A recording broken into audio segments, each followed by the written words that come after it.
It's that dude named Dave, and I am back with another video. Before we get started here, just need you guys to do a few things for me. Comment, like, subscribe, and click on that bell notification below. I am on the road to 20,000 subscribers. It's a big goal, large goal, but it's my goal. Also, you can show your support by that $ flashing there. That's the super feature. Super chat, super thanks, super stickers. In the description box, we got the Cash App $ that dude named Dave, and we got the memberships. All right. I know that's a mouthful, but I'm just trying to keep the lights on. Anyways, enough about me. You don't care about that stuff here. The reason why you clicked on the video here. Tribe, a couple of days ago, I made a video regarding Chicago turning red. And before I made that video, I had several people that I talked to prior to sitting down and turning the camera on to have some conversation based about it. And being out here in Chicago, in Chicagoland, people were telling me, family and friends, Dave, Chicago's never going to turn red. This is a lifelong Democrat state. Yeah, there's some votes that came about because the people didn't like Kamala Harris. Got to understand, Dave, men are hating women. They will never vote for a female president. That will never happen, especially a black female president. But you guys know how I feel about that. She is not black. I did a video about it. Also reacting to Candace Owens. Enough about that now. So I started thinking, and I was trying to explain to these people that this is not a one-off. Chicago is slowly turning red. And something like this doesn't happen overnight. So what I want to do is I want to play a video regarding the people in Chicago here. You see the town hall meetings? You guys, I know you've seen tons of them here before, but this is happening at every town hall meeting. And also the news report showing the map after the election of how Chicago changed here. So let's get to the video and we're going to try to make this make sense.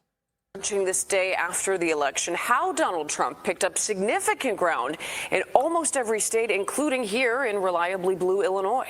Where did the movement exactly happen?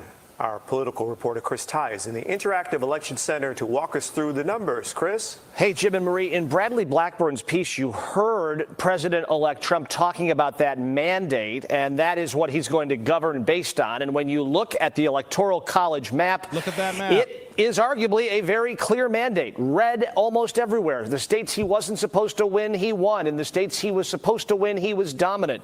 In a state like New Jersey, he won by a small margin. Joe Biden in Illinois, he carried it by 17 points. He carried the land of Lincoln 4 years ago. Take a look at where things turned out last night here in Illinois. It was an 8-point lead. About half the Democratic lead vanished. How did Donald Trump... Hold on. Before we continue here, his wording a little bit off here. About half?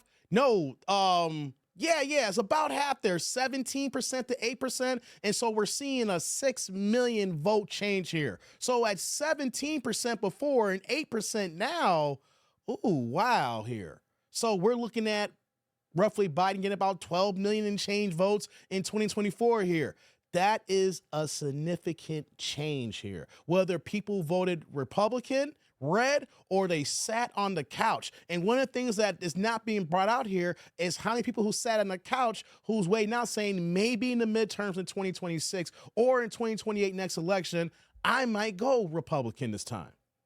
Do that again. A comfortable win for Kamala Harris, no question, but a big sea change from 4 years ago. So here's what we wanted to know. Where did the Trump support grow since 2020 in Illinois? Well, Cook County, the big one of them all, the big blue Cook County, Trump saw a 6% improvement over his numbers in 2020. In Will County, his numbers were up by 5%. Okay, before he continues here, I can speak on these two counties here.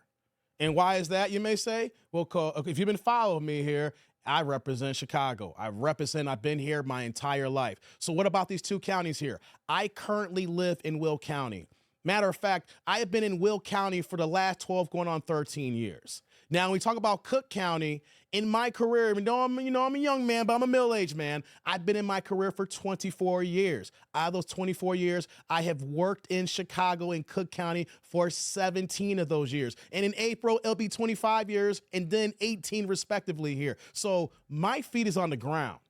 I am seeing the change here, but he's only bringing up from 2020 here. And I get it, how many people voted for Hillary in 2016, but what is not being showcased here from 2020 and beyond that, though, is the surrounding suburbs. The suburbs, everybody thinks, oh, the suburbs, going to be Democrat. No. Certain areas, or some suburbs, oh, they're all Republican. No.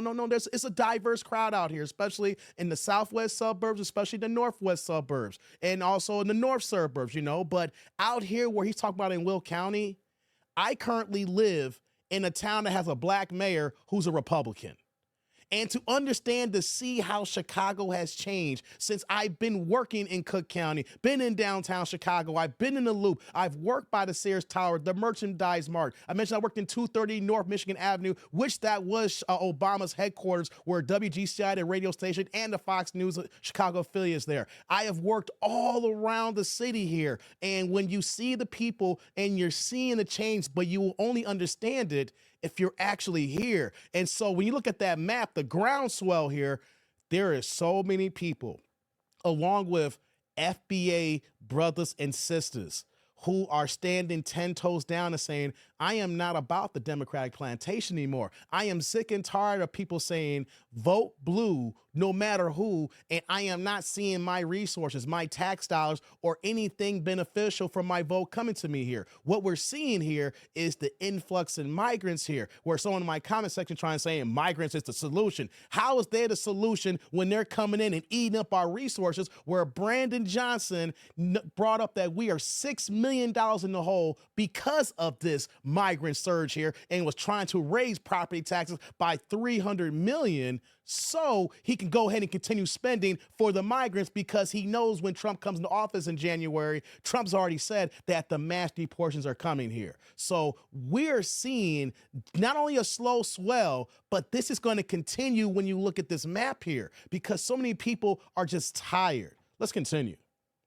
Then these two counties have 3% each. McHenry County at 3%. And then also when we looked into the numbers, we found Kankakee County with 3%. And then when you kind of walk through all of these red counties here, Jim and Marie, it was bit by bit by bit. But Cook County, when he's able to take 6% back from where he was just 4 years ago, that is a significant number and a concerning number for Illinois Democrats who are trying to reverse this trend from here on out. About it. Well, before we get to the residents here, I just want to continue on that, because when you're out here in Chicago, and I mentioned this in my last video, the main reason that when you see the influx in homelessness, and when we talk about homelessness, it is majority black men. Black men, and then you see white men, and then, of course, the veterans, black men and veteran white men. You rarely see white women that's going to be out there in the street corners, let alone you're going to see women with their children like that. But the one thing that's been evident the last couple of years, I don't see the homeless vets anymore. I don't see the black men that I've seen in the corners anymore. Now, I get it. Some people have come back to me saying, hey, Dave, it's the streets. Things happen. And I get that, though, because our homeless are victims to the streets, especially late at night, especially as I'm recording this video. We're about to get some snow out here in Chicago here, so it's only going to be miserable living in this windy city and when wintertime comes. But how is it that I can work in a city where I see the same homeless people for so many years, but then all of a sudden, they're all gone? They're all gone. You're trying to tell me that the streets just got all of them? I know the streets don't love anybody because the streets are the streets. But you're going to tell me when I see homeless people on Jackson and Wells, or if I go to State in Monroe, or if I'm around across the street from the Chicago Theater, or if I mention across the street, I keep mentioning State Street, the across the street from Macy's, there is a family of 5, a mother and her 4 kids, and she has been out there since May. How is all of a sudden now that there will be one homeless man there? Now I'm seeing families of 5, right? This is an increasing of homelessness. And then these women have young arm babies. These kids have to be no more than 7 months old on the streets here. And we're seeing downtown Chicago being flooded and being flooded and being flooded with them in multiple corners. Right now on my trek to work, I mentioned this in my last video, I only see one homeless man who I've seen regularly here, and he is on Jackson and Wacker. But let's continue. I want to show part of this video about the residents in these town halls and in these council meetings. At all. The city of Chicago is the most corrupt city on the planet, and it's run by a Democratic machine. And you guys have been doing this for decades. You guys have been taking our generational wealth. The blacks helping as well. And it's going to stop because Trump is getting in office. And the first thing that's going to happen is the Department of Justice is going to come here. You don't know how to govern. You don't. So I want every gang member, no matter what you want to vote, fight for, whatever, etc. I want y'all to line them polls up. We flipping red. I'm telling you, Brandon Johnson, from my heart to yours, Trump 2024. No more blue, no matter who. Donald J. Trump. Trump 2024. He gonna stop the bleeding. He gonna deal with this sanctuary city, and he gonna help us get you out, and he gonna get you anybody out who roll with you, who think they gonna tear up Chicago. Y'all getting out too. Self-preservation is the first law of nature. You focus on you, but I'm going red on my way to Freedom Land. God has given every black person everything you need. All you have to do is use what God has given you. If you don't use what you got to get what you want, you don't need what you got. Right now, what I have is my vote to go red! To go red!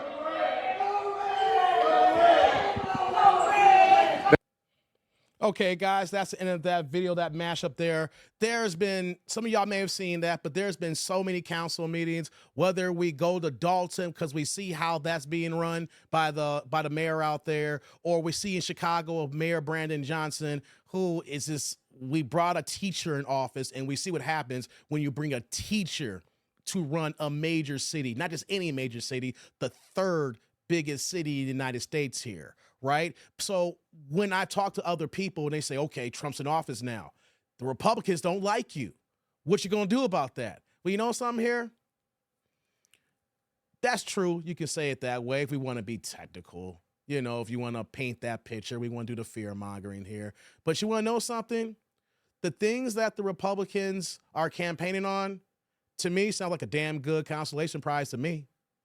If we're dealing with the left and the Democrats, they have their way, Chicago's going to be a full-fledged sanctuary city, along with Chicago and Illinois, along with California and other states feeling this heat here, New York, whatever, et cetera, et cetera. So what do you mean by a consolation prize here? Well, you know what, though? We got to play the long game here because we've been set backwards so far here right now as far as the immigration and migrant issue, because we have so many illegals that are here that are not supposed to be here. They are eating up our resources, our tax dollars, and also buildings, facilities that was supposed to be intended for tax-funded payers for schools and recreational items, things of that nature, is now being put up for housing and things this here. And so what we need to do as a consolation prize is we got to shift the focus where that if you're here illegally, you got to go.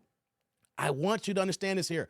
I have no problem with anybody who comes through the legal port of entry and you go through the legal process of coming to this country here. And then if you want to become an American citizen, because I don't understand how if you go to any other country, you ain't gonna pull this crap here, especially for my black people out there. I want to see you guys try to sneak into another country. I don't care what country it is, how the means you get there and how you try to get into that country and see the results that happen to you when you set in country here illegally. But then the drawback is, Dave, we live in the greatest country there is here, and there's people that is hurting. They're destitute. They need help. We have to help people. I do want to help people, but you want to know something? I'm an American first, and I pay taxes here. And if we're going to help people, we put our money, our resources into Americans first. How we're going to allow the homelessness, and not just the homelessness, our veterans who put their lives on the line no matter what kind of job they have, whether they go to another country and they actually fight or whatever their job duties are. And then when they come back home, we treat them like trash. And then because of all the mental trauma that may come about them there, where the fact that they do become homeless, they have a hard time fighting for their VA benefits. They have a hard time getting back on their feet. Now, I know that every situation is not like that here, but it's just synonymous that you hear time and time again how these men cannot get their benefits. And then the trauma that they deal with here. And we just cast them to the side. But we want to just not do background checks and just take anybody willy-nilly in here. And then we use those resources the way we're supposed to use for our homeless and our veterans. I don't understand that. I am to the fact that we help our own first, then we help others. When we take care of our own, that will build the structure for our country, for our cities here, and in showcasing where our tax dollars going to and what we're voting for the right interest. But for us FBA brothers and sisters here, for us FBA who got our feet on the ground, we don't want this because they're taking our resources away from us. And we're seeing it evident on the south side of Chicago. We're seeing it evident on the west side of Chicago here. And it has to stop. And the people are speaking and noticing, why am my resources being taken away? Why is my tax dollars being raised here? Why are these people coming in here with no checks and then they are receiving all these ill-gotten gains to the point where that Chicago has increased the budget by at least around $944 million this year alone? So what are we supposed to do? The people are just supposed to vote blue no matter who? Why, that they slowly take our resources? No. What we're seeing here is a flip to red.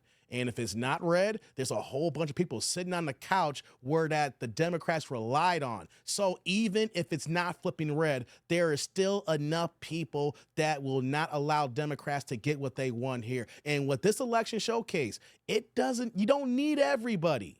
You just need a nice sizable amount that sways the direction. And at that point here, then the Democrats need to go back to the drawing board and say what they need to do right here. Otherwise, they're going to keep losing people. Because you know what I keep hearing when I hear the Dale Hughley's of the world, the Ricky Smileys of the world, the Steve Harveys of the world? All I hear is gloom and gloom, and if you don't listen to us, something's wrong with you. But you know what, though? We're not kids, and we're not going to let people talk down to us anymore like we're the slaves here. But hey, what do I know? I'm just a YouTuber. Let's open the dialogue. I want to know what you hear about this, what you think about this here. Comment, like, subscribe, and click on that bell notification below. I want to hear about what your thoughts on about Chicago turning red. And when we talk about turning red, we're not just saying just a flash in the pants here. We're talking about 2026, 2028. And if you're a Democrat watching this video here, what do you think the Democrats can do to make this change here? And what do you think about that map that I showed you earlier about the different counties that is slowly migrating here? But on that note, guys, I'm that dude named Dave. See you later, YouTube world.